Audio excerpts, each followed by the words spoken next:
Assalamualaikum warahmatullahi wabarakatuh. Aura akan bercerita tentang perjalanan sang Rasul. Rasulullah Shallallahu Alaihi Wasallam lahir pada tahun gajah, yaitu tahun di mana pasukan gajah yang dipimpin oleh Abraha Habasyah yang tengah ingin merobohkan Ka'bah. Dengan kebesarannya, Allah Subhanahu Wa Taala mematikan pasukan tersebut dengan mengirimkan burung-burung ababil menentukan batu-batu yang membawa wabah penyakit. Kejar terdapat di Al-Quran loh, di surat Al-Fil yang berarti pasukan.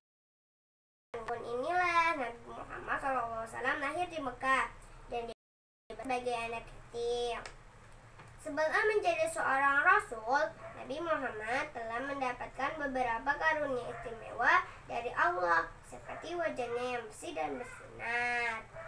Pada saat Rasul ingin mendapatkan wahyu pertamanya, Rasul pun mendapatkan sebuah mimpi, yaitu malaikat Jibril menghampirinya. Dan Rasul pun menyendiri di Gua Hiro, tempatnya di sebelah atas Jabal Nur. Disitulah Rasul diperlihatkan bahwa mimpinya adalah benar. Dan pada akhirnya malaikat Jibril pun datang kepada Rasul, dan turunlah wahyu yang pertama yang ia bawakan dari Allah Subhanahu Wa Taala. Walaupun Nabi merasa ketakutan, disitulah kisah sang Rasul dimulai. Disitulah tempat datang yang terakhir yang akan membawa kedamaian untuk seluruh umat. Setelah mendapatkan wahyu yang pertama, Nabi kemudian melakukan dakwah secara sembunyi-sembunyi.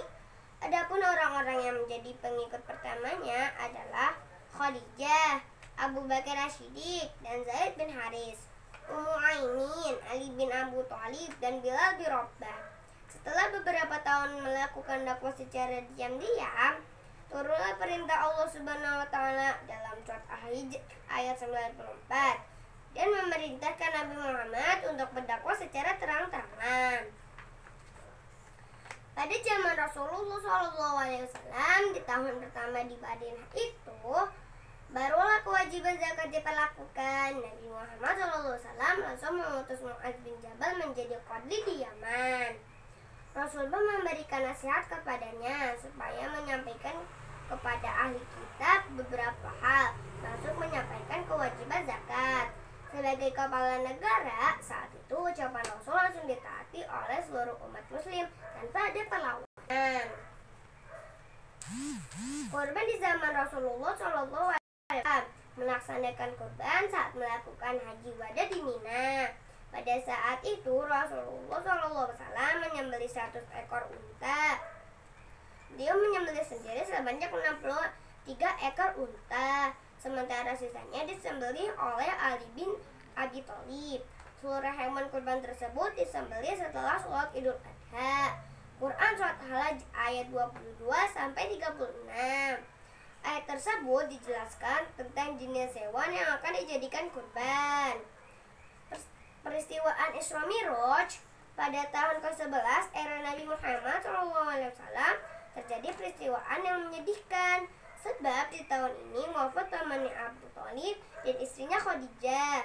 Setelah peristiwaan tersebut, Allah kemudian mengutus malaikat Jibril untuk mendampingi Rasul dalam melakukan perjalanan dari Masjidil Haram ke Masjidil Aqsa yang disebut dengan Isra, yang dimana setelah itu Rasulullah melakukan perjalanan dari Masjidil Aqsa ke langit ketujuh yang disebut sebagai Mi'raj. Disitulah Rasulullah mendapatkan perintah sholat 5 waktu yang wajib dikerjakan seluruh umat Islam. Dan itulah perjalanan sang Rasul. Nabi Muhammad SAW wafat pada saat sahabat Abu Bakar sedang tidur di Madinah. Disitulah terjadi peristiwa yang sangat menyedihkan, di mana Nabi Muhammad SAW wafat.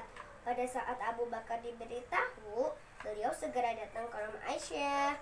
Beliau mengucapkan pidato, "Ketahuilah, barang siapa yang menyembah Muhammad dan barang siapa yang menyembah Allah Subhanahu Wa Taala, maka sesungguhnya akan tetap senantiasa hidup dan tidak akan pernah mati." Quran surat Az-Zumar ayat 30. Itulah cerita perjalanan sang Rasul. Wassalamualaikum warahmatullahi wabarakatuh.